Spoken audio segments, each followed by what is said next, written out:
Hi. വളരെ famous സ്പീക്കറായിട്ടുള്ള Riyas Hakeem സാറുടെ ഒരു video ഇന്നലെ കാണാനിടയുണ്ടായി. അതിൽ അദ്ദേഹം പറയുന്നുണ്ട്,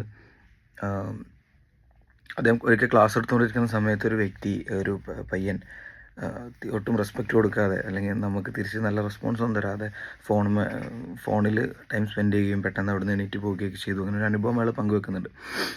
അപ്പോൾ ആ ഒരു സമയത്ത് ആൾക്ക് ഈ വ്യക്തിയോട് അല്ലെങ്കിൽ പയ്യനോട് ഒരു ദേഷ്യം തോന്നി. പിന്നീട് പിറ്റേ ദിവസം അതിനെക്കുറിച്ച് അന്വേഷിച്ച സമയത്ത് ആ വ്യക്തിയുടെ ഉപ്പ മരണപ്പെട്ടു അല്ലെങ്കിൽ ഹോസ്പിറ്റലൈസ്ഡ് ആയിരുന്നു. അപ്പോൾ അതിൻ്റെ ഡിസ്കഷനായിരുന്നു ആ സമയത്ത് ഫോണിലൂടെ ചെയ്തുകൊണ്ടിരുന്നത്. അതിൻ്റെ കാര്യങ്ങൾ കോൺവെർസേഷൻസ് ആയിരുന്നു എന്നുള്ളത്. സോ നമ്മൾ എപ്പോഴും ആളുകളെ ജഡ്ജ് ചെയ്യും. നമുക്കൊരിക്കലും മറ്റൊരാളെ ജഡ്ജ് ചെയ്യാനുള്ള അവകാശമില്ല. ആ വിഷയം അതിൽ വളരെ വ്യക്തമായിട്ട് പറയുന്നുണ്ട്. വളരെയധികം ആ ഒരു പോയിന്റ് എന്നെ സ്ട്രൈക്ക് ചെയ്തു. കാരണം നമ്മൾ മറ്റൊരാളിൽ നിന്നും എപ്പോഴും എന്തൊക്കെ എക്സ്പെക്റ്റ് ചെയ്തുകൊണ്ടിരിക്കുകയാണ്. നമ്മൾ ചെയ്തിട്ടുള്ള കാര്യങ്ങൾക്ക് നമ്മൾ നല്ല റെസ്പോൺസ് എക്സ്പെക്റ്റ് ചെയ്തുകൊണ്ടിരിക്കുകയാണ്. നമ്മുടെ പത്തേമാരി സിനിമയിൽ മമ്മൂട്ടി പറയുന്ന പോലെ തിരിച്ചൊന്നും പ്രതീക്ഷിക്കാതെ ആയിരിക്കണം നമ്മളൊരാൾക്കൊരു കാര്യം, ഒരു സഹായമാണെന്നുണ്ടെങ്കിലും എന്ത് പ്രവൃത്തിയാണെന്നുണ്ടെങ്കിലും എന്ത് സർവീസ് ആണെന്നുണ്ടെങ്കിലും നമ്മൾ കൊടുക്കുന്നത് തിരിച്ച് യാതൊരു റീപ്ലൈകൾ അല്ലെങ്കിൽ തിരിച്ചൊന്നും നന്മകൾ നമ്മൾ പ്രതീക്ഷിക്കരുത് എന്നുള്ളതാണ്.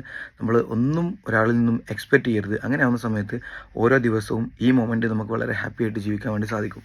സോ മറ്റുള്ളവർക്ക് നമ്മൾ കൊടുക്കുന്ന എന്ത് ഇൻഫർമേഷൻസ് ആണെന്നുണ്ടെങ്കിലും എന്ത് അറിവുകളാണെന്നുണ്ടെങ്കിലും എന്ത് നല്ല കാര്യങ്ങളാണെന്നുണ്ടെങ്കിലും അവർ അത് അക്സെപ്റ്റ് ചെയ്യാൻ പറ്റുന്നൊരു സാഹചര്യത്തിൽ കൂടിയാണ് എന്നുള്ളത് നമ്മൾ മനസ്സിലാക്കുക. ഉറപ്പുവരുത്തിയ ശേഷമായിരിക്കണം നമ്മൾ അവർക്ക് പാസ് ചെയ്യുന്ന ഓരോ കാര്യങ്ങളും.